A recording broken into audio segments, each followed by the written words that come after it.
Was there something I was supposed to do this month?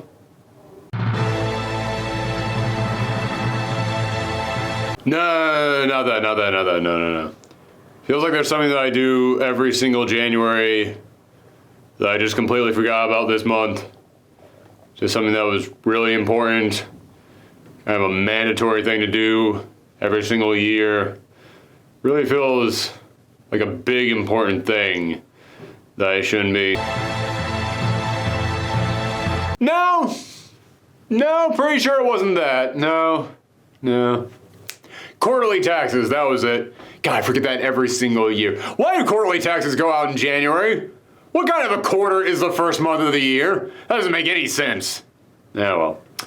Hey, so you probably have questions. Yeah, let's go ahead and enough of the big goofy opening skit. Let's go ahead and get into it. Yeah, I know that some of you are probably wondering where is the top 100 comics of the year list, because you guys wouldn't stop asking me about that on Twitter. I'm kidding about that last part. I mean, you guys did keep asking me for it on Twitter, but it actually is kind of cool that you guys look forward to this every single year. This has become like an annual tradition for you guys, because this is a big thing that we do every single year. And it feels kind of good to know that people are appreciating that. So I actually thank you guys for taking such an interest in this. And I do know that it is running a little bit late this year. Not that late though, because we typically do save it for the final week in January. However, there is a reason why it's even later than that this year. And we're going to take just a quick moment here to explain to everybody what's been going on. However, if you don't care about any of that, and if you don't care about the rules about what goes into the top 100 list, check the time code down below. You'll know when the actual list starts. You can just jump to it right there. But for everybody else, there's some things that I should probably actually bring up in here. First off, it's that my computer died. Like literally every single January, I always take the first couple weeks to read all the massive backlog of books that I have building up, all those books that everybody else is saying are some of the best books of the year. I make sure to hunt them down so that way I can read them for this list. And as soon as, and I am not kidding you, as soon as I finish reading the last book that I needed to read for this list, I put my computer in sleep mode, went to bed, woke up the next morning, turned the computer on, logged in, and then it was just a black screen. I could see the mouse moving around in there, but that was it. Couldn't click on anything, couldn't do anything at all. It was just a black screen. No matter how many times I tried to turn it on or off, no matter what I attempted to do to try and reboot it, just a black screen. Nothing worked. So I had to take it into the nearest repair shop, which is not a great repair shop. It was basically like Sanford & Son's garage, except just with computer parts all around the place. And I brought it to them, and they looked at, and they said, okay, we're gonna take a couple days to look this over. 2 days go by, they say, hey, it's all fixed and it's all working great. Great, I pick up the computer. It turns on now, but the resolution is crazy. Like, everything is massively zoomed in. My graphics card is not being detected. There's a ton of problems with it now. And I call him back up and I say, hey, what's with these new problems in here? He goes, yeah, we thought that just might be how it always worked, but we didn't know. I mean, it seemed weird to us, but we just thought, hey, maybe that's just how it is on your computer. Bring it back into us. We'll take a look at for free, and we'll try and fix everything in there. So I brought it back into them, and they kept it for a week. And after a week, they turned it back into me and said, okay, so here's the number of the people for the self-help line over at the graphics card that you have. Good luck, because we can't fix any of this, and we don't even know what the problem is. So yeah, I had to order a brand new computer. The brand new computer will not be able to get here until February 25th. So if you think that the video is late now, you have no idea how late it was going to be. So I had to go and dig through my closet. Sorry that I'm doing this so much. I am fully aware of that, but it's been a kind of month over here. So yeah, I had to dig through my old closet to find the laptop that I used to edit videos on. And hoo boy, I forgot how chunky that thing was. I forgot that when I edit videos on this old laptop, I'm basically editing blind because this laptop cannot process all the video footage that I need in there. So I'm essentially just editing still footage, and I'm having to listen to the audio cues to know when the video clip is supposed to end. Yeah, it's been a week. It's been a crazy week of having to get these videos done, but here you are, finally got them put together. So that is why the top 100 video is late this year. And it's also why we didn't do the other videos that we normally do in January. You know, in January we typically also do the top 10 characters of the year, the top 10 moments of the year, and the top 10 villains of the year. I will admit, I was already not going to do top 10 villains of the year, simply because if I have to talk about Joker or the Batman who laughs or the Batman who Jokers or the Joker who Batmans again, I was going to go down to Google headquarters, ask them to put all the data for this YouTube channel onto a hard drive, shove that hard drive into a toaster, and then carry that toaster out into the Hudson where it would electrocute all that data and myself, because I cannot bring myself to do that anymore. So no, we weren't going to do top 10 villains, but I was still going to do top 10 characters and top 10 moments. But yeah, that's why we didn't end up doing that stuff. So top 10 characters, main character from Seven Secrets, he'd probably have been number one. He's really darn good. And number one moment, Thor kills that guy that he kills in issue number 6. I don't want to spoil it for you guys right here. There you go. That's what those moments would have been. So, how are you guys doing aside from that? All right, we have like rules to get to as well. Okay, yes, for anybody who has never seen the top 100 comics of the year list, you might be wondering what exactly goes into the construction of this list. What counts as a book? Where do I come from when I try and decide on what book goes where? There are a lot of rules that make up the actual construction of this list, so every single year I do like to give everyone a refresher. If you already know these rules, or again, if you just want to get ahead to the number 100 book, check the time code down below. However, I will say, if you have been with us in previous years, you might be thinking to yourself, I already know all these rules. I did add a few new rules this year, and I did change a couple of the existing rules around. So this is a little bit different from our previous year. Number one rule, what counts as a book for the top 100 comics of the year list? First book that counts, regular, basic, floppy comics. You know the books. Every time that we talk about this, I have to come in here and try and define this again, but single floppy issues come out every single month. Serialized comics come out issue by issue. That stuff counts. However, you do have to have at least 2 issues of your series come out this year, and the reason why I try and make that distinction is because we have all read that series out there where issue number 1 was amazing, and then right after issue number 1 it takes a steep nosedive and it's just not really that good anymore, and now you kind of feel bad about praising issue number 1. So that is why you have to have at least 2 issues come out. However, this year, I am making an exception. This year, we are putting in here a little asterisk to change this rule around, and that exception is that now, if you only have 1 issue come out, but it was for a mini-series, and it is the final issue of that mini-series, then it does count. And the reason why I'm making that distinction is because, as I said, I don't want to include the first issue of something, because then everything after that first issue could be bad. But if it's the final issue, then I can already judge it compared to all the other issues of that run. And I can judge how well it kind of sums up and represents all the other issues that came before it. And if it's for a miniseries, I don't really have that many issues to judge. If you had like a 50-issue long series and issue number 50 came out in this year, well, then that entire series had a bunch of highs and lows, and do I try and judge it compared to just the highs or the lows or all of it together? It's a whole big thing. But if it's a mini series, it's kind of easy to kind of judge everything all there together. However, just because you had the minimum number of issues come out in order for your book to be considered for this list does not mean that your book is now immediately on equal standing with any other book out there. That is because I do not judge 1 issue of a series versus 1 issue of another series. No, I judge everything that came out for 1 series versus everything that came out for another series. So if you only had 2 issues of your book come out last year, then I have to judge those 2 books against all the issues of another book that came out there. So if another book had 10 issues come out, your 2 issues have to be as impressive as the 10 issues of another book out there. I know that might not seem fair to some people out there, but I've been doing this for a while and I can tell you there is no completely fair method. It would also be completely unfair for me to do the 1 issue versus 1 issue method. This is the most fair method that I could come up with. Next book to clarify, original graphic novels. Yes, original graphic novels count. If you have a book that came out for the very first time and the format it came out in was in a trade paperback, so it was an original graphic novel and that is how it got printed for the very first time, then it counts.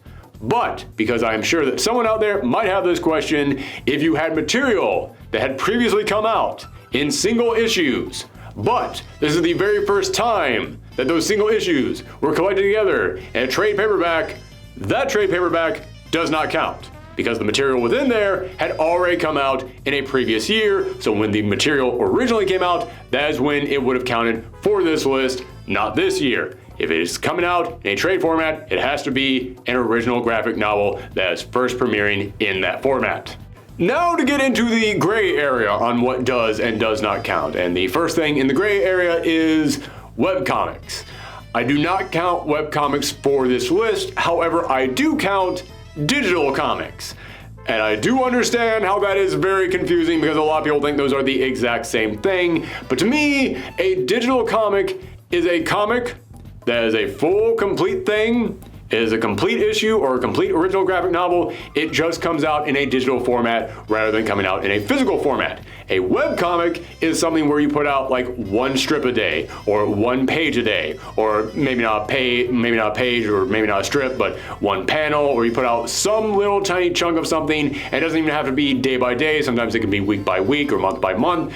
Yeah, there's a lot of people out there who make really great webcomics. They have a very successful career putting that out there, and those are indeed a very viable format for telling your story. However, if I started to include that stuff, that would double the number of things I would have to look for. And also, I've always said that when it comes to comics or digital comics like that, if it's really good, someone out there is going to be talking about, but there are so many webcomics out there.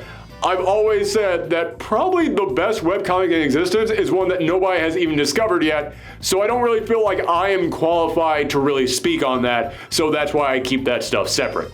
However, this hand was getting really tired of holding this mug. However, there is an asterisk exception to the rules when it comes to webcomics, which is that if your webcomic has never been collected before into some sort of a format, whether it be physical or digital, where it is sort of like a trade, an original graphic novel that has a collection of all the webcomics that you've done, if it has never been collected like that before, but this year it did get put into a collection like that, then it does count. I do put that under the original graphic novels rule, which I know is very confusing considering I just said collections of things that came out in previous years does not count for original graphic novels, but I did want to provide some sort of a way for webcomics to be included in this list, and that is really sort of the best compromise I could come up with. That is the best way for me to be able to include this format of comics without having to hunt down every single webcomic that is out there and trying to read them all in order to get a good understanding or grasp of all the comics out there, because there is no way that I could possibly do that. So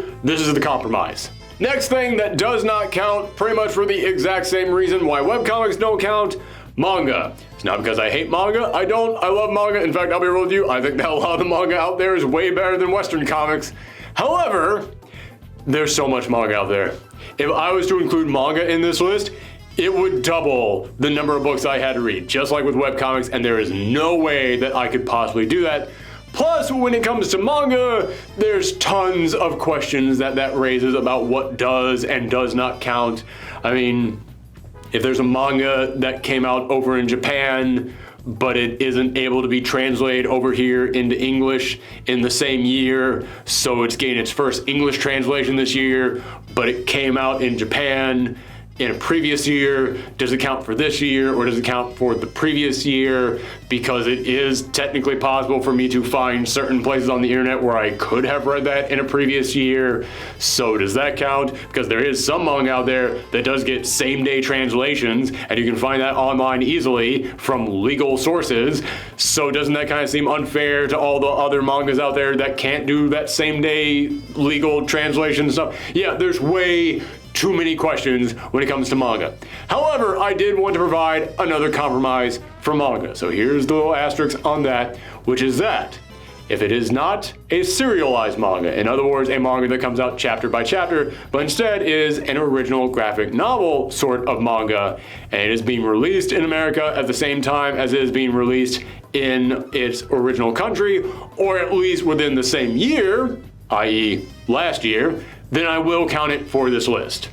And the last thing that does not count, and this is a new addition that we are making for this year, is crowdfunded books. And that is not me trying to put down crowdfunded books in any way, shape, or form. I think it is amazing what the crowdfunding community has done for comics. I'm a big supporter of Kickstarted books out there. Heck, I've got one right here from David Pepose. It's Oz. It's great. I love it. David Pepose, an amazing writer. I want to give him some kind of a shout out this year. However, I don't include crowdfunded books on here because I want the books that I recommend on here to be ones that everybody can actually go out there and find if you want to get into any of these titles. And when it comes to crowdfunded books, a lot of them, the only way that you possibly could have gotten your hands on them is if you actually crowdfunded the book. If you actually backed the book when you had the opportunity to do that, that's kind of the only chance that you have to actually get that book. Or if you go and you hunt down the author's official website, they might have some copies of it there to sell you. I want this to be something where if anybody sees something on this list and they want to check it out,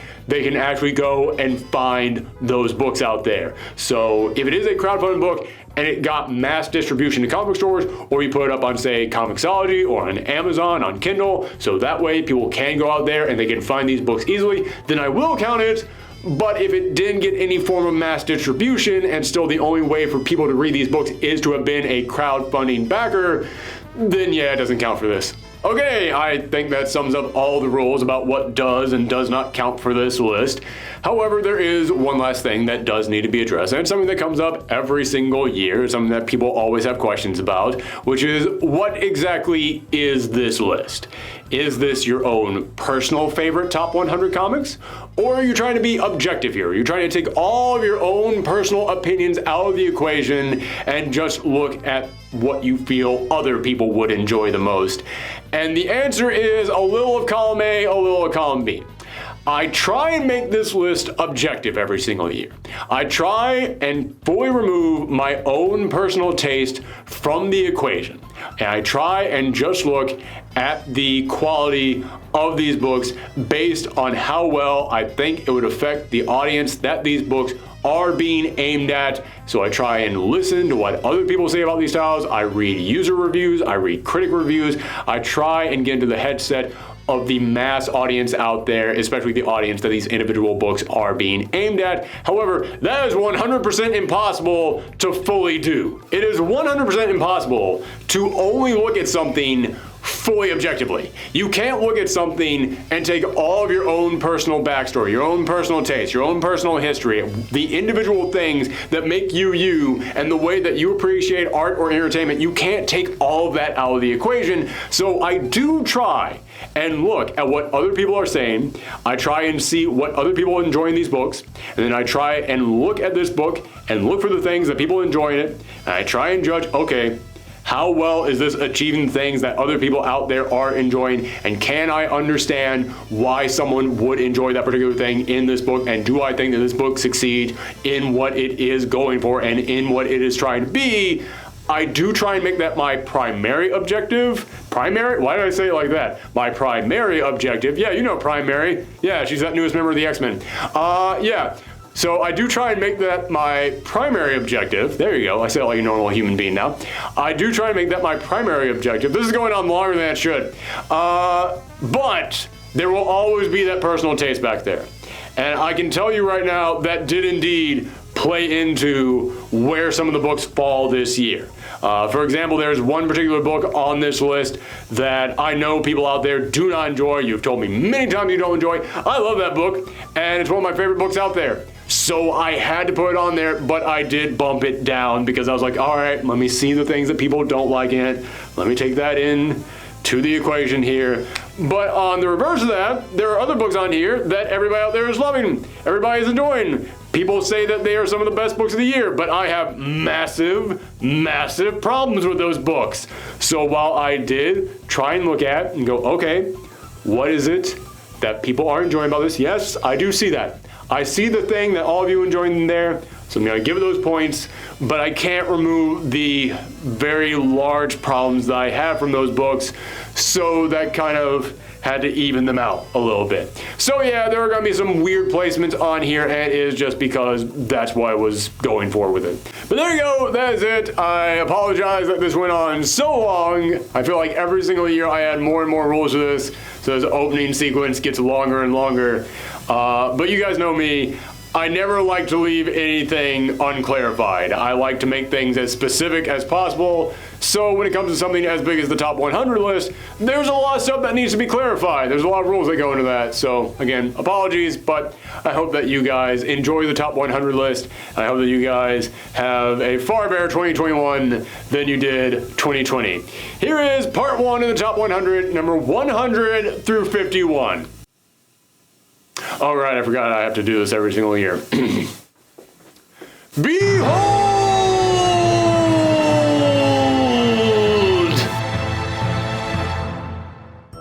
Number 100. Spider-Woman. This was probably my biggest surprise of the year. Not that I thought the book was going to be bad or anything, but I wasn't really looking forward to it. It wasn't really on my radar all that much, and holy cow, did this end up becoming one of the most fun reads I have had all year long. This book does a wonderful job of capturing everything that I love about Jessica Drew. It gives her a great personality and really creates a character that I absolutely want to keep reading about. In the very first issue, where her job is to look over a group of teenagers out on a party boat having a costume contest, and a kid dressed up as Deadpool starts following her around just yelling out obscenities and insulting her, and she tosses him overboard, I immediately looked at that and said, oh wow, this is a character I want to continue following the adventures of. Number 99, Mighty Morphin Power Rangers. I have mentioned this before in the past, but I am not a Mighty Morphin Power Rangers fan.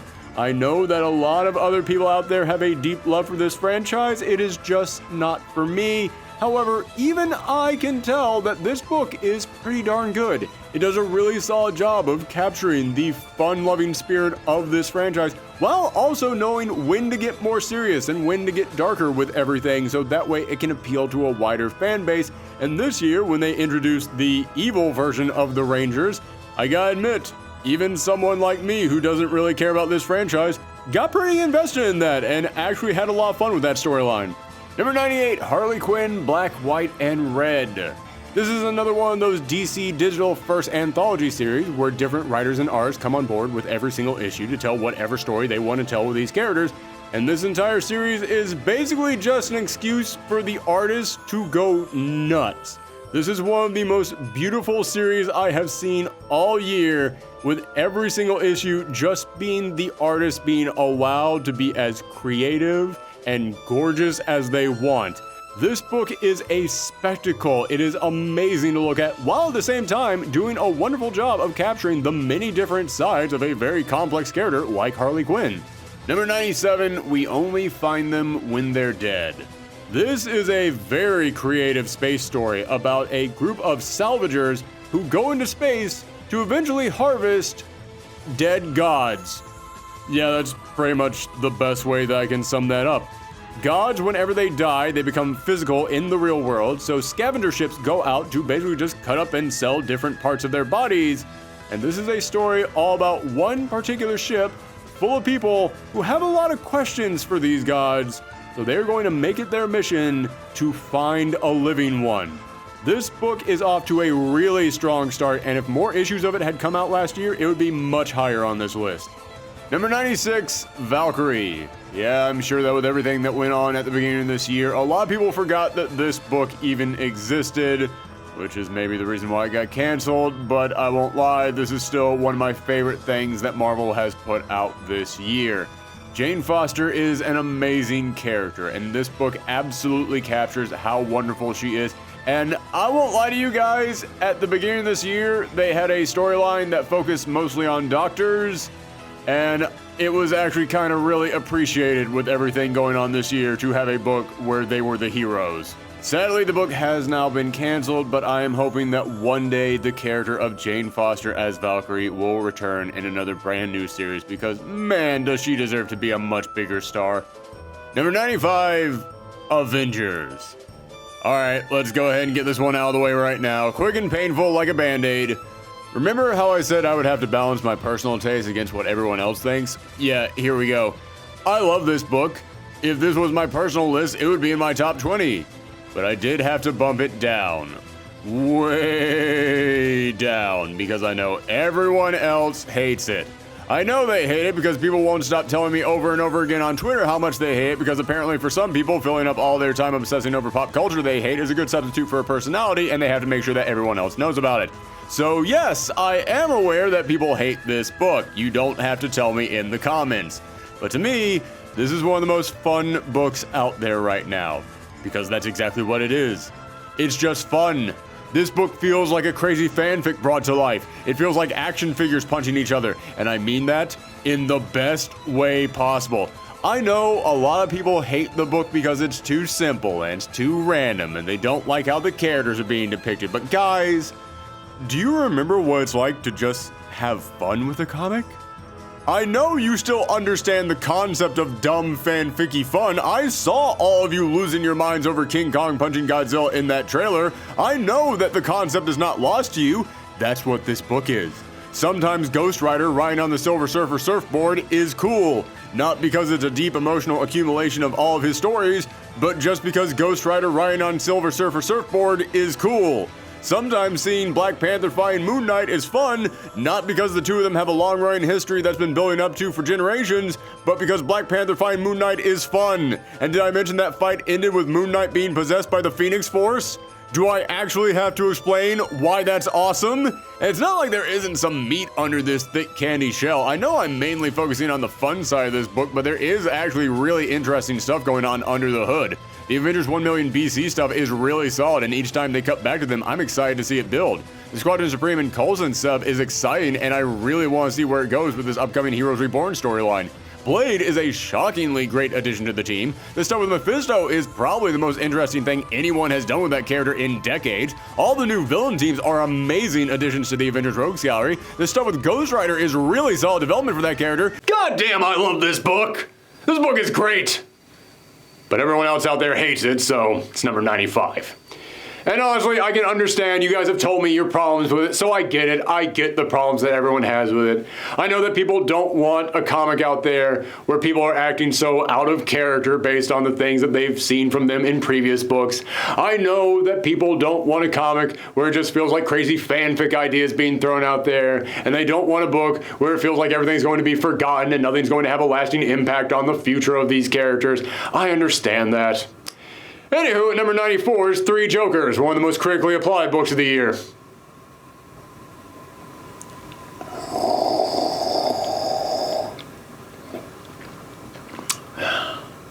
I'm just gonna sit and hold on this double standard here for a second. This is the long-awaited Jeff Johns storyline that focuses on the premise that he pitched years ago in Justice League, in which there was not one, but three different versions of the Joker, each of them trying to represent a different era of the Joker storylines. It did a wonderful job of capturing the noir tone that we associate with Batman, and each of the three Jokers were represented pretty well. But most importantly, and the main reason why it gets on this list, is it did depict the relationship between Batman and Joe Chill in a brand new way that actually adds a ton of depth to that situation.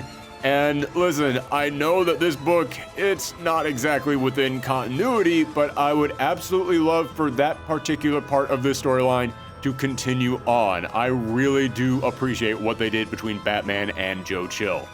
Number 93, The Question, The Death of Vic Sage. The Question is a rather interesting character, and he's one of those characters that is really kind of hard to capture, but if you want someone who is really going to be able to depict every single side of the crazy backstory that is the question, Jeff Lemire is the writer you need to go to for that. And I absolutely love the fact that Jeff Lemire really played into the fact that the question is kind of a crazy person. Okay, that is a massive oversimplification of matters, but I did enjoy that he really did lean into the crazed conspiracy theorist side of the question. I also enjoyed that tried to balance the question's belief systems with reality, because there's this whole storyline going on about the question having to destroy the embodiment of evil, and after he takes that out, then everything will be all right, and everyone's trying to tell him, no, the world is more complicated than that. Bad things don't just happen because there's one big evil guy out there that you have to stop that you've been chasing your entire life. And I did enjoy that somebody was willing to tell a storyline in which it took the question's philosophy and pitted it against reality. Number 92, Kaiju Score. This is one of my favorite concepts for a comic I heard all year long. Kaiju Score is about a group of criminals who are going in for one big score. This is it. This is the score that is going to make them. And a lot of these criminals, this is their last chance. They've screwed up too many times. If they are going to have any hope of having any future, if they are going to have any hope of retiring one day, or of just getting back in people's good graces, this is their final opportunity. A lot is riding on this score, but the reason why this is such a big dangerous score is they are attempting to rob a bank during the middle of a kaiju attack. So you've got this group of characters who are going into a situation that they know is dangerous, that they know you would have to be a crazy person to run into because they're just that desperate. I love the setup for this book. Only a few issues have come out so far, so I am hoping that next year, after the entire series is wrapped up, you will see it once again on the 2021 Best of the Year list. Number 91, Ant-Man. I feel like every now and again we really need to stop and remind ourselves that Zeb Wells is a really good writer, because he's one of those writers who always puts out amazing stuff, but I don't feel like he gets nearly enough attention. And this was another year in which I had to stop and remind myself, oh yeah, Zeb Wells. Pretty much everything he does is really kind of special, and Ant-Man is no exception to that. This is another storyline all about Scott Lang having to connect with his daughter, except that normally when we see that, we see the relationship oftentimes from Casey's point of view. But I love that this storyline, it was focusing on Scott's point of view, and Scott, he is a guy who has a very low opinion of himself. So throughout this book, a lot of people might look at and think that Casey is being really standoffish, that she is being far too aggressive with her father, but the reason why she's depicted that way is because this entire storyline is being presented from Scott's point of view, and he is constantly afraid that he is going to let his daughter down. He is constantly afraid that his daughter is going to hate him, so the way that this book is structured is playing into that fear, all to kind of come back around and really show off, no, they do actually have a really loving relationship. It is a great bond that they are able to establish within this miniseries. Also, he does a wonderful job of setting up this whole new concept for the Marvel Universe, which has to do with every kingdom of insects having their own champion, and I would love to see that stick around. That is the kind of thing that another writer out there and could turn into some kind of a Swamp Thing sort of scenario that has to do with like Marvel's own version of the Green. I mean, just think about how many different insect-based characters there are out there. Someone could make that an amazing storyline. Number 90, Amazing Spider-Man. Nick Spencer's Amazing Spider-Man has been kind of hot and cold with me. I feel like there's two different sides to this storyline. There's the side where he gets really serious and he focuses on the main plot and he focuses on the relationship between Peter Parker and Mary Jane, and all that stuff is amazing. All that stuff is great. Some of the best Spider-Man stuff that I've read in a while. And then there's the stuff where he just tries to be goofy and fun, and that stuff is kind of flat to me. Yeah, I'm not the biggest fan of that. So at the beginning of this year, they were focusing on the fun, silly side of this story, and yeah, it wasn't really doing it for me. But then later on this year, they stopped. They focused on the Sin Eater storyline, and they focused more on what was going on with the Kindred, and it brought me back in. I got really invested in the storyline all over again, and it reminded me of why I do have a lot of faith in what Nick Spencer is currently doing on this title. Number 89, Strange Adventures. Okay, I'll be honest with you guys, this is kind of the opposite of the Avengers one, where everyone hates that book, but I love it. This is one of those books that has been getting absolutely amazing reviews, both from the critics and from the audiences out there. Everyone is applauding this book. I kind of have massive problems with this book, but I'm not going to get into those because that is not what the top 100 list is. Instead, I'm going to focus on what other people enjoy about this book because despite my problems with the title, I can see what people do enjoy about this series. Once again, Tom King is taking his personal experience from his military background, and he is interpreting that into a superhero setting. And when it comes to Adam Strange, a character whose entire concept is they are constantly being picked up and sent away to battle in a faraway land, you can tell that Tom King is taking a particular personal note with this story.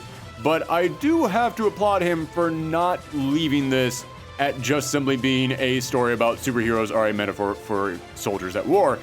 I do have to applaud they also threw in here a giant mystery. There is a mystery about what exactly did Adam Strange do while he was away? What did he do during this war? How does that play into certain other mysteries that are happening? Are there things that Adam Strange is not telling us? And a lot of this mystery is being explored by Mr. Terrific, and I will admit, I don't exactly care about Adam Strange or his wife or any of his other supporting characters in here, but Mr. Terrific is, for lack of a better term, actually pretty terrific in this storyline. So, yes, I do have personal problems with this story that I will not get into, but unlike some other books out there that get positive reviews and I dislike, I can actually look at this one and say I understand why people like it, and that is why it still makes it onto our top 100 list. I am sure that that will not stir up any debates in the comments down below. Number 88, Deceased Unkillables, and you are going to see the title Deceased on here a couple of times because yeah, after the success of the previous DC storyline, they turned to Tom Taylor and just said, hey, do you want to just keep doing this however many times you want, over and over and over again? And Tom Taylor said yes, and Tom Taylor is an amazing writer, so I'm going to put almost all those books on this list. The first up is Deceased Unkillables, which focuses on some of the darker anti-heroes of the DC universe or some straight-up villains who are forced to try and save a group of children during the middle of this giant super-powered zombie invasion. And I don't really have anything else to say other than it has that kind of setup, and Tom Taylor is writing it. And if you know anything about Tom Taylor, he is a guy who can take the darkest situations and the darkest characters and find a way to just inject a giant, massive chunk of heart right there into the center of that storyline. I thought watching this group of villains come together and have to do the heroic thing to save these small children, oh my goodness, it was just one of the most delightful experiences I have read all year, and it is weird to talk about a zombie book where people are being ripped apart as delightful, but Tom Taylor is the one writer out there who can make me do that. And you know what? Speaking of Tom Taylor, I didn't even realize that I did this until I looked at the list right now at number 87, Injustice Year Zero. Yeah, I thought that they were pretty much done with the Injustice comics, at least until we maybe get a third Injustice game. But DC is not done with making that Injustice money, so they brought Tom Taylor back to tell a prequel storyline, focusing on the Justice Society in the Injustice universe. And again, I'm just going to basically repeat what I just said. Tom Taylor is a wizard when it comes to just giving characters depth and heart, even in the darkest situations. He is able to create his own version of the Justice Society in here, talks about some of the darker things that they had to do back during World War II, while at the same time still just injecting them with so many emotional moments that make you care about every single one of them. And I'm just going to go ahead and make a rather bold claim right now. After reading this book, I think Tom Taylor might write the best Joker out of any writer at DC Comics right now. Number 86, Adventure Man. This is essentially a look inside the mind of Matt Fraction, because Matt Fraction, oh boy, does he love him some pulp comic book heroes. And Adventure Man is essentially one massive salute to this era of books, with Matt Fraction just really allowing his imagination to go wild on this storyline. And you can tell he is putting in here so many things that he is wanting to talk about, he is wanting to cover, he is wanting to capture in comics for the longest time. And you can almost feel his own personal excitement as he's writing this book. Number 85, Lonely Receiver. This book is interesting, and I don't just mean the story itself. I mean me just trying to describe it right now because it has so many things going for it. This is a love story.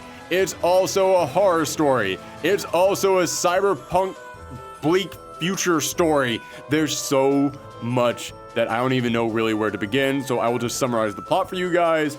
Essentially, a woman breaks up with her girlfriend, so she downloads a program to create the perfect virtual reality partner for her, and the two of them live a very happy life, except that then the new virtual reality partner that she creates isn't exactly happy just being with her, and she needs a little bit more, and that leads to complications. And it sort of becomes one big metaphor for our obsessions and our need for technology and our need really just kind of for our phones, because that's essentially what the giant VR partner is that she's created. But there's also something there within the middle of all of this technology. There's something dark within there. And again, I know I sound like a crazy person trying to explain this, but the book is somehow able to manage all the insane things that I just said and really makes it work. It really makes every single one of those insane concepts fit together like puzzle pieces for a storyline that kept me rather invested. Number 84, Red Mother. Last year was a great year for horror comics. Normally, if a good horror comic comes out, it has a pretty good chance of making it onto our list simply because I like to explore different tones in our top 100. But this year, there were so many books that normally would have easily cleared the number 100 spot that didn't even make it on this list because the level of quality for horror comics was just that high. And Red Mother was a great horror comic. It's about a woman whose fiance ends up getting attacked and dragged into some kind of a darkness, and during the attack she ends up losing her eye, so when she gets a replacement eye, suddenly she can start seeing things. She can start seeing things that are beckoning her to come into the darkness. It's sort of a Shadow People, Slender Man style storyline, except that starts to grow even bigger and bigger than that, until it almost becomes some sort of a Hellraiser, there's a dark dimension out there that you can't even see style storyline. And yeah, as someone who is a fan of horror comics, man, this was one of my biggest delights of the year. Number 83, Captain Marvel. Kelly Thompson has been having so much fun on this style, and that fun is infectious. Last year, the book didn't make it onto our list simply because I thought it had a couple of pacing problems that kept it just slightly off the top 100. But this year, the pacing did indeed get better, so what I was left with was mostly just all that fun stuff that was there in the first year. This book, it feels like a superhero book. This book reminds me of when I was a kid and you would pick up Spider-Man or you would pick up the X-Men or the Avengers and be like, now they're in space and they have this crazy costume, or now this week they end up getting merged with a Hulk, or this week they have the power cosmic, and they just do big crazy stuff with these characters. It feels like Kelly Thompson got put in the Captain Marvel book, looked at this character and went, how come she never got to do any of that big crazy superhero stuff? Let's make up for some lost time. I have so much fun with this book, just simply because, again, when the writer is having fun in the book, you can kind of feel it. And Captain Marvel, it's one of those books where everybody's just having a blast. Number 82, The Old Guard Force Multiplied. I loved The Old Guard when it originally came out, and this was a pleasant surprise because I didn't even think we were going to get a sequel to this series. But we did return to follow the adventures of these characters, and it didn't disappoint. It's exactly what I enjoyed about the first time around, except now there's a brand new threat being introduced that is able to keep the tension in the book really high, and considering that this is a cast of people who are immortal and can't die, it's really hard to keep tension high in a book like that. But man, Greg Rucka is a pro at handling stuff like that. Number 81, Bog Bodies. This is an original graphic novel from Declan Shelvey. And this, if you enjoy crime thrillers, if you enjoy noir storylines, especially if you enjoy stuff about, say, the Irish mob, then this is an absolute must-read. This is a story about a young person working for the Irish mob who gets in the car one day, they're driven off into the woods, and slowly he starts to realize, they're taking me out of here to kill me. So the story then becomes about him trying to escape the people that are attempting to kill him as he's running through the woods. But as he's running through the woods, he has to reflect on all the stuff that he has done as part of this mob. He has to think about all the things that he's responsible for. And sometimes he's not even thinking about those things consciously. Sometimes it's just a subconscious thing. It's one of those books where when you finish it and you look back on, you realize all the stuff that he probably did that he didn't talk about, but now he's reflecting on, which is really kind of a hard trick to pull off, but I think the book does it very well. Number 80, Strange Academy. This is going to be a very depressing way to start this list off, but would it be fair for me to go ahead and say right now, this is the book I'm going to be the most upset about when it ends up getting canceled? Because, yeah, I've been in this game a long time. I can tell when a book is going to get canceled early on. Strange Academy is not going to be one of those books that is here for issue number 100, but oh my gosh, is it one of those books that needs to be here for issue 100. The brand new cast of characters that they introduce in here are so likable, and I want to spend so much more time with them. And it captures so many of those elements that you really enjoy from books that are all about a young group of characters going off to some weird magical school, which if you're into manga in any way, shape, or form, there's like 9 different storylines that just pop into your head. You need to add Strange Academy to that list. I know it's impossible, but this is one of those books that I would love it if it could just come out every single week, because I just want to follow the adventures of every single one of these characters. And again, I really do have to lean into the fact that it is incredibly bold in this day and age to create a book where you just have a cast of like 12 characters and all of them are brand new. And yet I'm looking at these 12 characters and I'm like, there's only like 2 of you that I'm just kind of lukewarm on. The rest of you I really enjoy. And being able to create that many likable characters in a setting that I want to continue to follow their adventures in, that's basically like a magic trick to me. No pun intended. Number 79, Black Stars Above. This is another great horror series that came out this year. The story focuses on a young indigenous girl living in Canada back during pioneer days. Her mother is indigenous, her father is French, and the two of them have made a decision about her future that she is not okay with, so she runs away, but she needs to make some money, so she ends up finding this mysterious stranger who says, yes, I can pay you if you just take this box to this town that you've never heard of, far off in the woods. And I'm gonna go ahead and spoil a little bit of the twist for you right now. It's some Lovecraft Cthulhu stuff. It's some Eldritch horror stuff. So if you want to see Eldritch horror in the Canadian wilderness, well, okay, there aren't really a lot of books that do that, but even if there were a lot of books out there that did this, I would still be recommending Black Stars Above. Number 78, Miles Morales Spider-Man. Saladin Ahmed is a godsend to the comic book community, full stop. He is one of the best writers working out there today, especially when it comes to giving characters heart and for focusing on the community around these characters, and that is exactly what he does with Miles Morales Spider-Man. I love all the stuff that he has done between Miles and his family this year, especially with Miles' new little sister into the mix. I love the way that he has continued to flesh out all the people at Miles' school. It's so weird to me that even though the Spider-Man part of the Miles Morales Spider-Man book is good, I think the Miles Morales part of the Miles Morales Spider-Man book is even better. And as somebody who really enjoys the characters behind the mask when it comes to superheroes, I love that Saladin Ahmed knows that is the part of this character you want to focus on. Number 77, Black Widow. This book, not a lot of issues of it have come out so far, but holy cow, have they been impressive. This book comes in here right in the very beginning and sets up a massive mystery of what the heck is going on with Natasha. And when it comes to a book all about the world's greatest super spy, setting up a really big mystery that gets you invested and wants you to keep reading is kind of a smart idea. And the book executes that wonderfully. And I love how that mystery is a mystery to pretty much everyone, even to Black Widow's supporting cast, even to Black Widow herself. And I enjoy how as the storyline goes along, before you start getting any answers, it just keeps adding more questions, but with every question, it adds stakes to the situation. And with those stakes, it kind of almost makes you afraid of what's going to happen when the answers are revealed. I know this is an insanely vague description of this book, but I don't really want to spoil anything about it. Again, very few issues of this have come out, and if I do have to give it one critique, it's kind of a quick read. Like, I can get through every single issue of this in just a couple of minutes. But aside from that, yeah, this book, it's off to an amazing start, and I want to see it continue. Number 76, Alienated.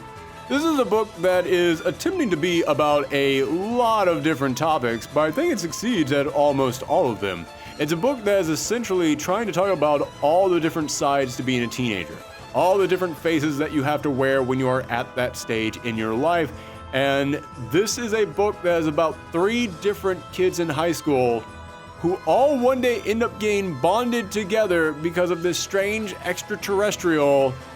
And it is essentially about seeing the world through the eyes of other people, but at the same time, it is about questioning what happens when you maybe get too much power, when you're at that stage in your life, when you're kind of not ready to take on that much power. So there are, as I said, there's a lot of different things that this book is attempting to do, and I think that it succeeds very well. Number 75, Hawkman. Hawkman is one of the most interesting characters in DC's history, simply because he is a character who's had some of the most history in DC's history. Yes, I do think that was grammatically correct. And I think the Hawkman series has really done a wonderful job of trying to lean into so many different sides of this character while capturing a singular tone. The book does a wonderful job of focusing on the different backstories of Hawkman, of the different lives that he's led, while also doing a wonderful job of leaning into the relationship between him and Hawkwoman, which has always been one of those sides that is kind of important to his storyline. And this year we saw this series wrap up, and I think the final issue is one of the best tributes you could have given to Hawkman. It's one of the best send-offs you could have given to a title like this. Number 74, Marauders. When you ask critics and audiences alike, they both tend to put Marauders pretty high on their list of the best X-Men books out there right now. And that's really saying something, because I don't think there's a single bad X-Men book out there right now. I really enjoy how this book has almost 2 sides to it. It's got sort of the punk rock pirate book that is all full of attitude and piss and vinegar, but then it's also got this corporate drama about what's going on behind the scenes with the Hellfire organization.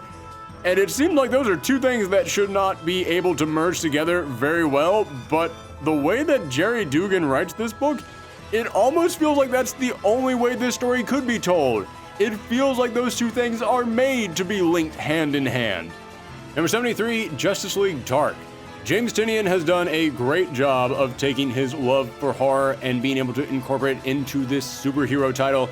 But this year, we saw James Tynion slowly ease off the book as he handed the reins over to Ram V, and I have to admit, I kind of like Ram V's work on this book even more than James Tynion's.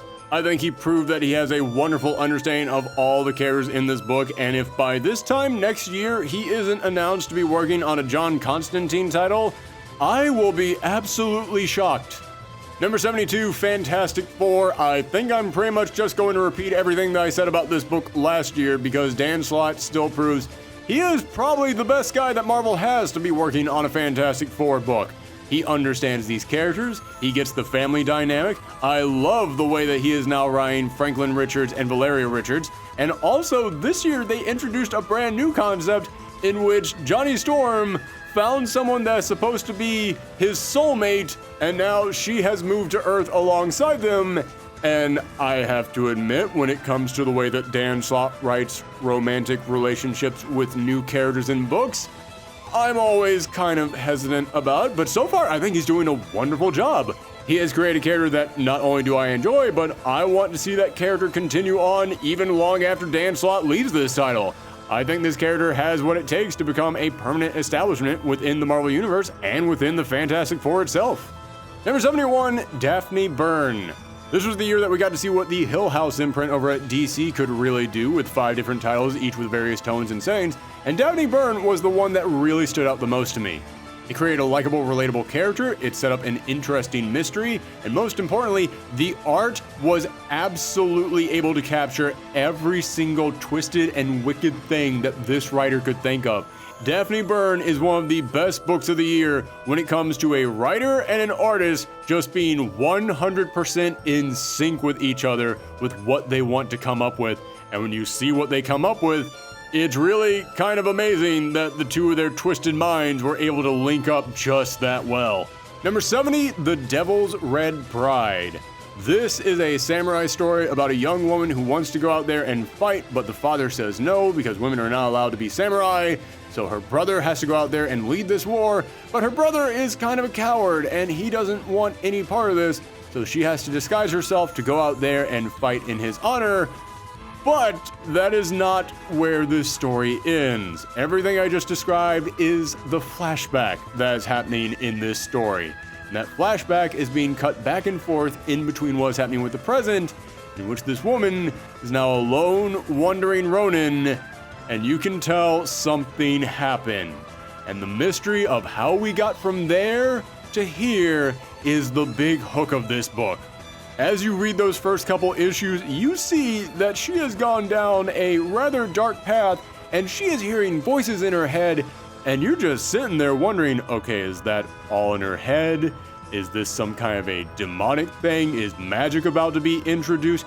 You get so invested with how we got from A to B, and I think that if a book is trying to be told in both flashbacks and present day, that is exactly what you need to accomplish, and this book does that very well. Number 69, Guardians of the Galaxy. Where do I even begin with this title? I feel like Guardians of the Galaxy over the past couple of years have had many different sides to them. There's so many different things that people enjoy individually about Guardians of the Galaxy, and I feel like Al Ewing's take on this book is attempting to be all of those things at once. And normally when you say something is attempting to be all of those things at once, it means that they failed. Al Ewing is succeeding. Al Ewing is able to capture the big, insane, far out there space concepts that we know from the Abnett and Landing run of this book. He's also able to capture the goofier side of this book that we got in the Brian Michael Bendis run on this series. He is also able to capture the dysfunctional family side of this book that we got in the Jerry Dugan run on this book. He's even able to capture in one storyline the criminal heist element that we've gotten in individual Rocket Raccoon series. Al Ewing over the past couple years has established himself to be a jack-of-all-trades style writer who can really capture almost any tone that you need him to capture. And the Guardians of the Galaxy book is really where he just gets to play with that, and he gets to show off everything that he's capable of. And speaking of big crazy space concepts, at number 68 is Hedra. Now, this is an original graphic novel from Image Comics, and it's kind of hard to talk about because there's no text in this book. It's the story of an astronaut setting out for space and traveling from one planet to another, and the entire story is just told through the art. But the imagination that is on display in here, and especially with the use of unique panel layouts and the ever-shifting color palette, this book is still able to take you on a magical journey. And number 67 is November. This year, Matt Fraction continued his original graphic novella series, November, that is all about different people living in this city where something is happening behind the scenes. There's some kind of corruption, there's some kind of conspiracy, there's something going on in the world of crime, and it's affecting so many different people, and you're following each of them as they slowly come together and their stories start to overlap, and you start to see this story playing out from different points of view. And I can always appreciate any story out there that is able to tell a story like that. Maybe it's just me talking personally, but I am kind of a sucker for anything that shows just a story from the point of view of different people, all kind of at street level, all from the point of view of people who don't really have any idea what's going on, but seeing that big overall story being slowly put together by each of them and watching as the tension rises and we watch to see how each of their individual decisions may or may not actually line up with other characters. I love when books are able to pull stuff like that off, and November does a really darn good job of that. Number 66, X-Men. This is another book that once again is kind of hard to talk about simply because we are still at the early stages of Jonathan Hickman's run on the X-Men titles. And if you're familiar with Jonathan Hickman, you know the early stages of his run on a series is when he's still setting everything up. Is when he's still throwing out there a bunch of crazy ideas that you're not going to understand until way down the road.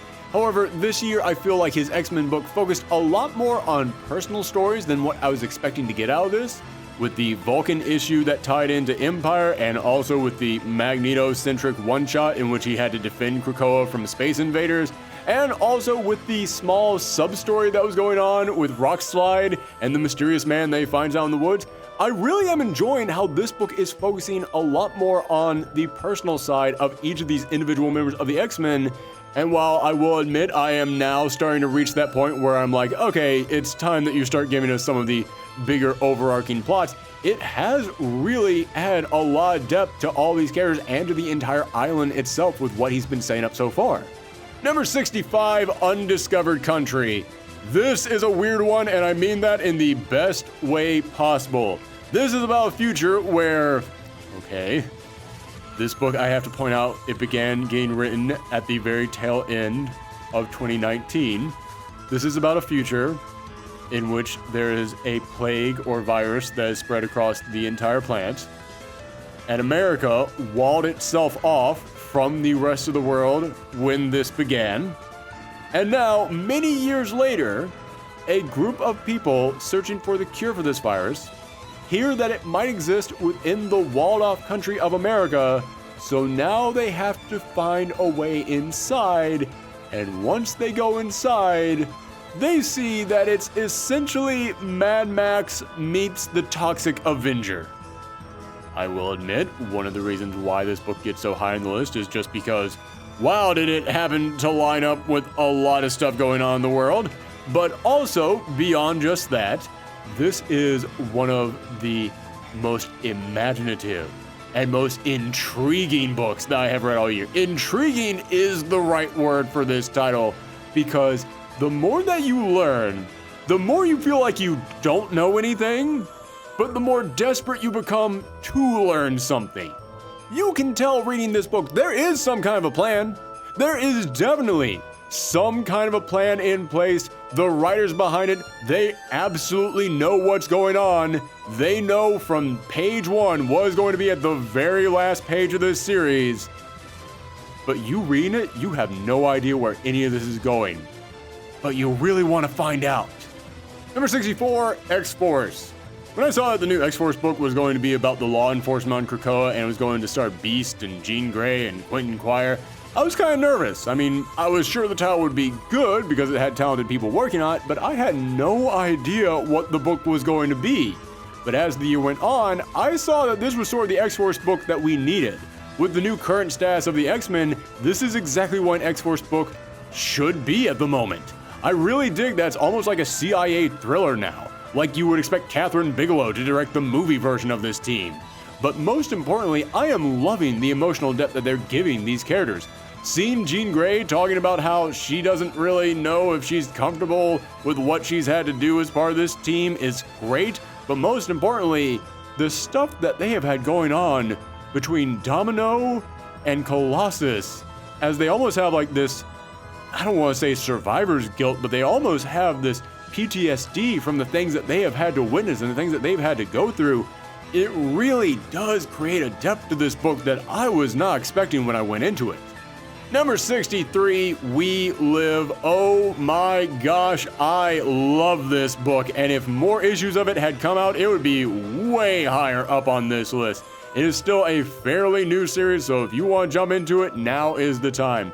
This is a book that is about a future where the planet is pretty much about to go.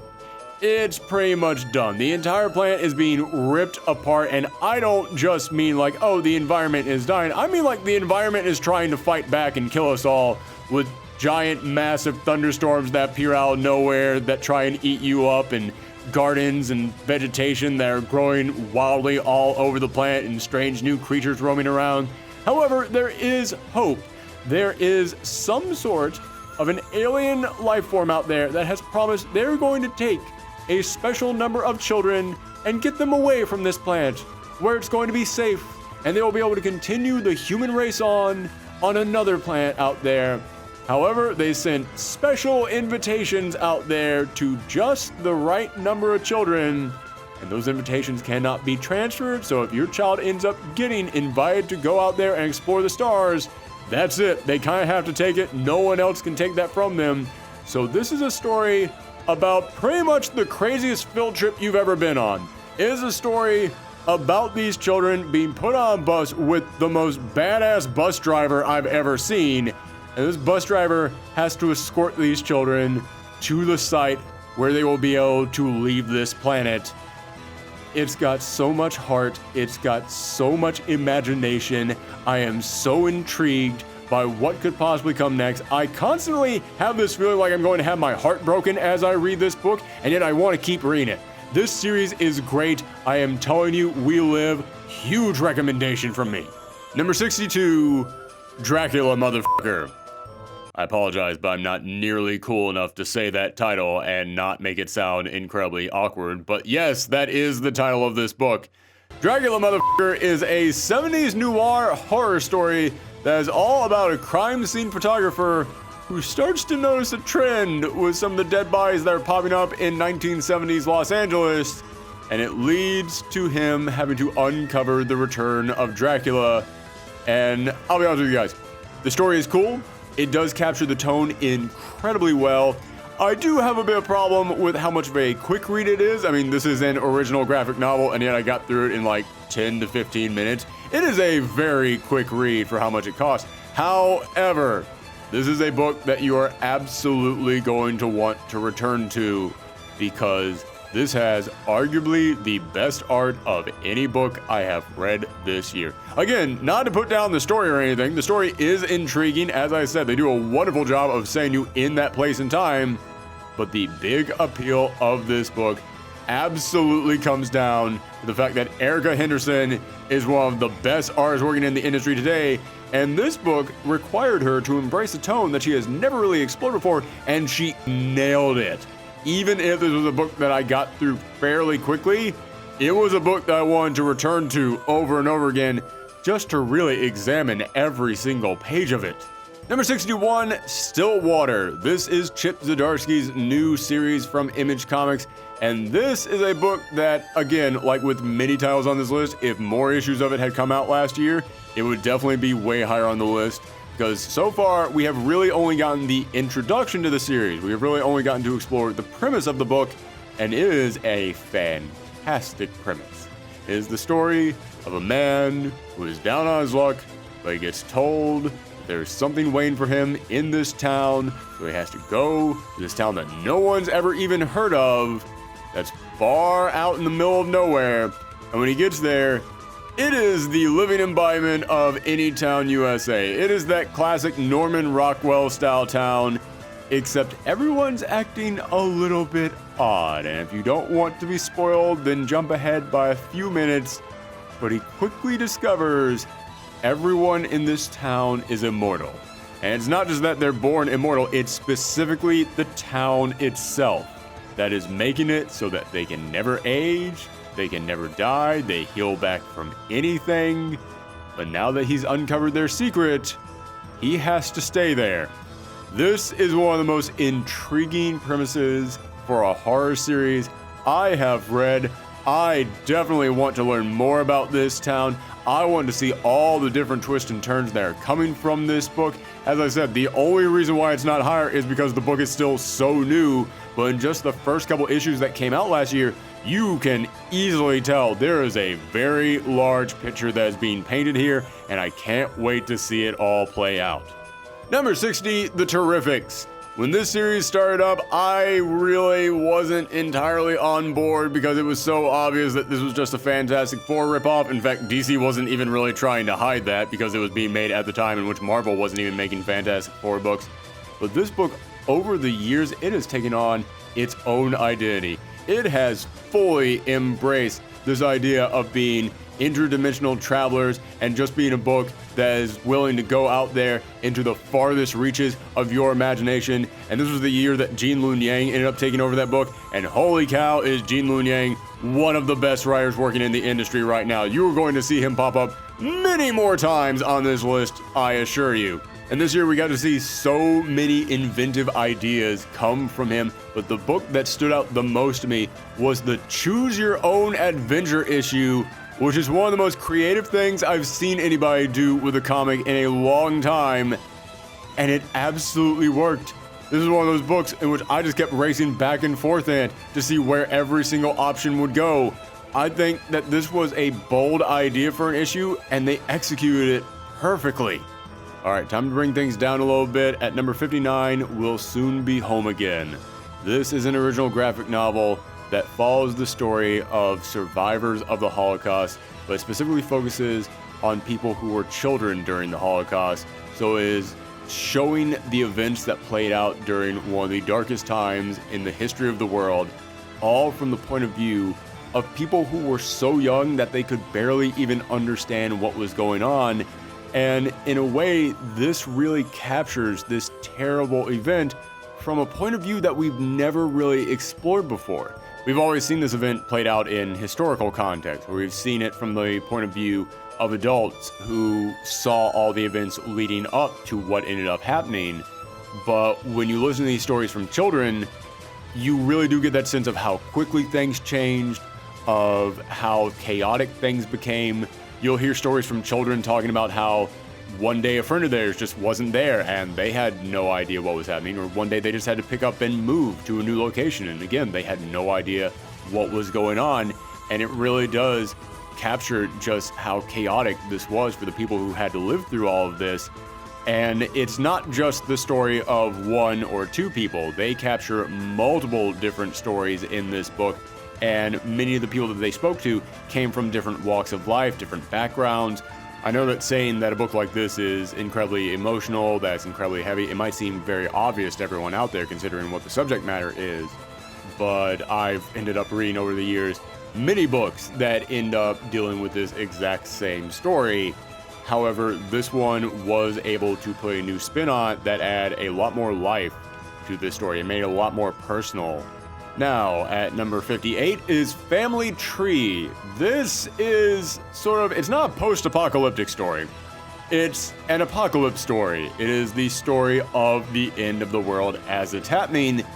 But the way that the world is ending is very unique. It's not something I've ever seen before. In this story, what is happening, and bear with me on this, people are turning into trees. And that is just the surface layer of what is happening. And I know that you hear that, and some people might think it sounds horrific, but some other people might hear it and think, wait, how is that going to be? That's not scary in any way. That's just a weird, crazy thing. No, I assure you, it gets really dark in this book. But it goes so far beyond any of that. There's weird apocalyptic cults that all worship the idea of turning into trees, but then there's also some weird afterlife where the tree people are going. I am trying really hard not to get into spoiler territory on this, while at the exact same time fully understanding there's really no way to spoil anything, because it's one of those books that you absolutely have to read for yourself in order to really grasp what's going on in it. Yeah, it's one of those books. It's a Jeff Lemire book. I should probably have said that right off the top of the bat. It's a Jeff Lemire book. So you instantly know what I'm trying to describe when I say you kind of have to just read it. But I will say I did go into this book not really knowing how I was going to be able to take this premise that seriously, and after just one or two issues, I looked at it and went, oh, I'm taking this very seriously. This is an incredibly dark story, and I am very invested in seeing how all of it plays out. Number 57, Penultimate. We actually talked about this book earlier this year when I did Spotlight on, but for anybody who did not hear my initial thoughts on this book, I'll just come in here and sum up my feelings once again for you guys. This is a superhero story that is meant to focus on a character who is very much meant to resemble Superman. However, the biggest battle that this hero has to face isn't against any giant space invaders or supervillains. No. Their biggest struggle is with themselves, and basically just learning how to be okay with them, and just learning to accept themselves.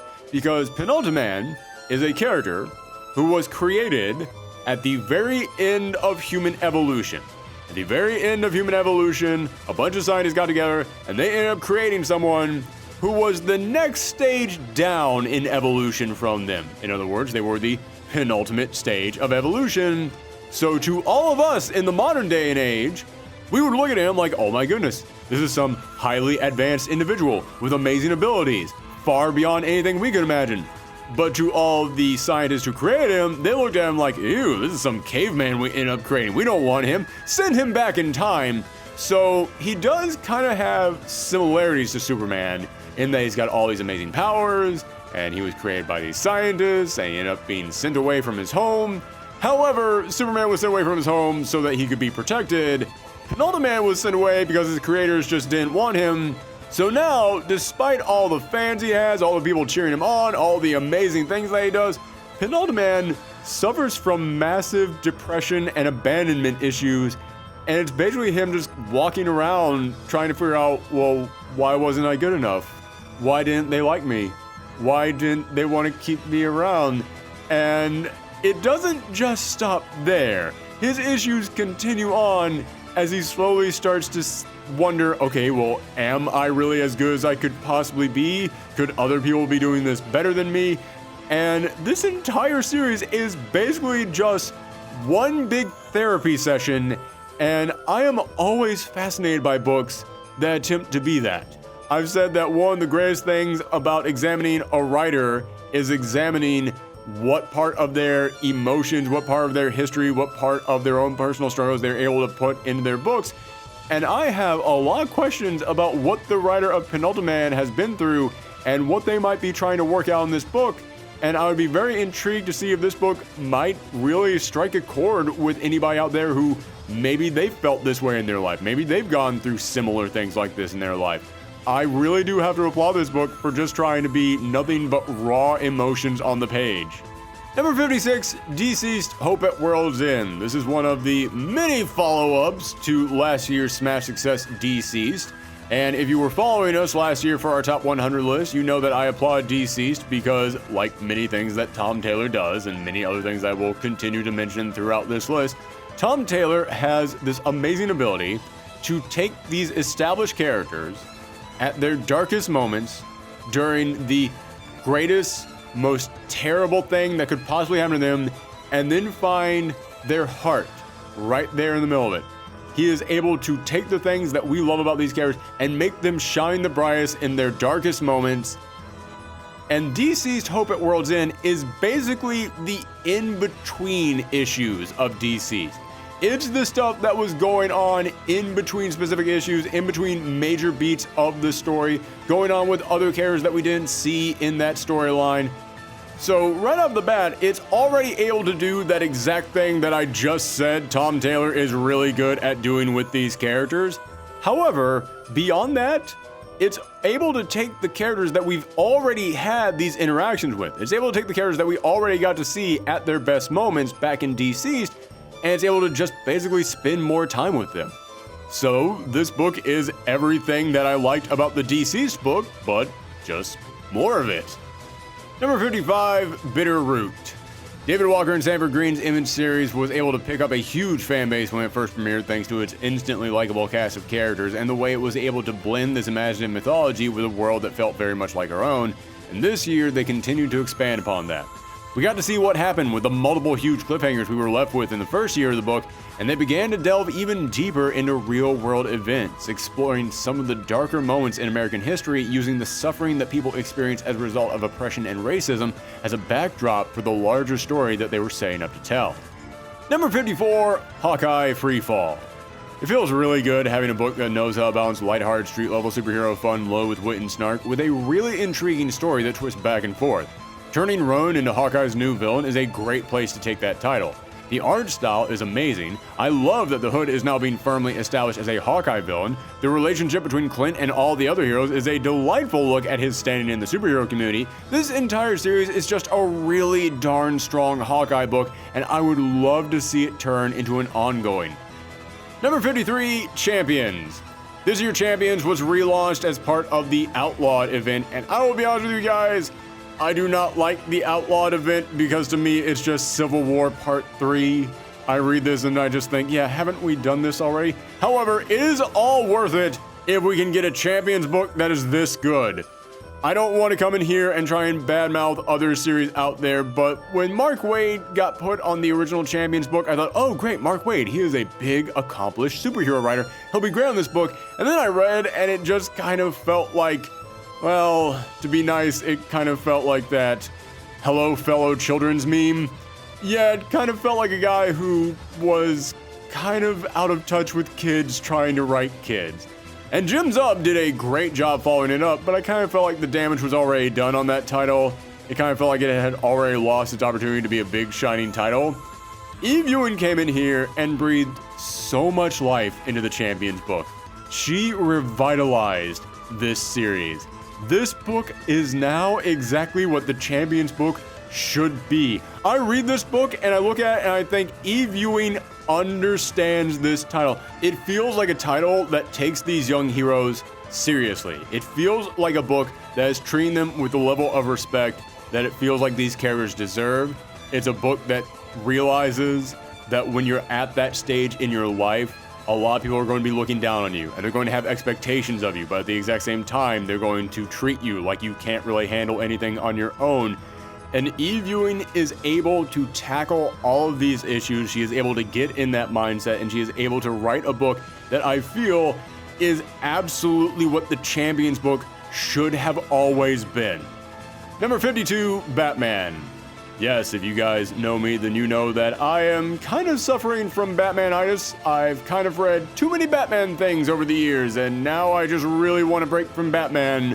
But this year, James Tynion took over the book, and James Tynion is a well-established writer over at DC and is very accomplished in his own independent books. So I did think that if anybody out there could get me interested in Batman again, it was going to be James Tynion. I'll be honest with you guys, I was reading this book, and I thought, yeah, okay, it's all right, I guess, but I'll check out the next issue. Then I read the next issue, and I went, yeah, it's okay, I guess. I'll check out the next issue, and then I checked out the next issue. And then by the end of that issue, I was like, yeah, it's okay. Is the next issue out already? Can I read that next issue? And I just started binge reading this thing. And it wasn't until I got through about 5 or 6 issues of it that I realized, oh, this book is really good. The only reason why I'm not that hyped for it, why I can't be that excited, is just simply because, yeah, as I said, I'm just that burned out on Batman. But the premise is really intriguing. The setup and the pacing of it is excellent. The whole lead up to Batman losing his company to the Joker of all people. It's a very interesting story. And what makes it so fascinating to me is that as they were saying all these things up, I actually stopped and thought for a second, has anyone ever done a storyline where a supervillain took over Wayne Industries?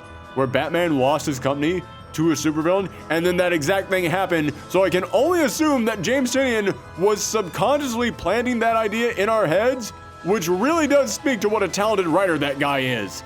So yes, as I've said, I am still sick of Batman, but that is just me personally speaking. And when it comes to this list, I do try and remove my own personal taste as much as I possibly can.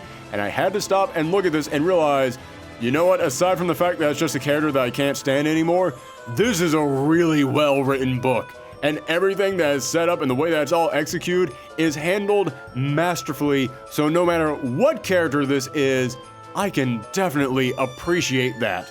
So if you are a Batman fan, I can't imagine how much you must be enjoying this title. And at number 51, our final book for the day, Basket Full of Heads. Yes, as I mentioned earlier, this was the year that the Hill House line of books really got to flesh themselves out, and we got to see all the different titles they had planned for that. And Basket Full of Heads was the title that kicked everything off at the end of last year, and this year that series ended up wrapping up.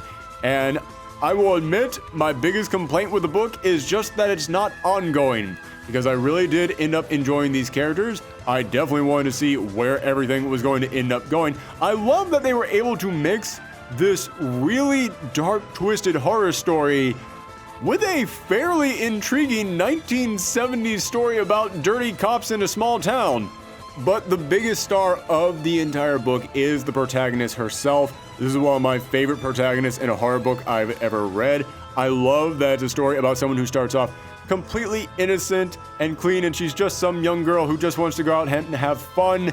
And as the story goes on, she slowly kind of just delves into madness.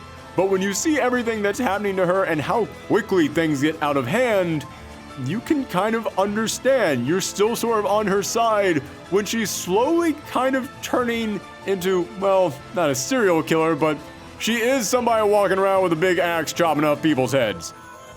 Oh my god, it really did just hit me right now that the entire premise of Basket Full of Heads is it's a slasher film where the slasher is the good person and you're meant to relate to them and find them incredibly likable.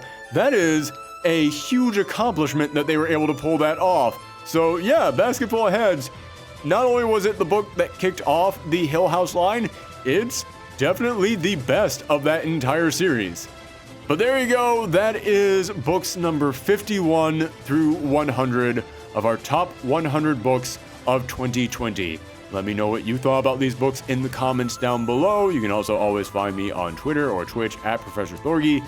Again, I want to thank you guys for sticking with us and for waiting so long for this to come out. As I said, we had a ton of technical problems behind the scenes, but knock on wood, it looks like it's all being settled right now. So the next episode, in which we tackle books number 26 through 50, should be coming up in just a few days. So if you want to see that, make sure that you click that subscribe button, ring that bell, give us a thumbs up. That way YouTube will remember to recommend to you the next video. And you can also check out our top 100 comics from last year. That should be popping up right there. Thanks again for tuning in, everyone. Come back next time.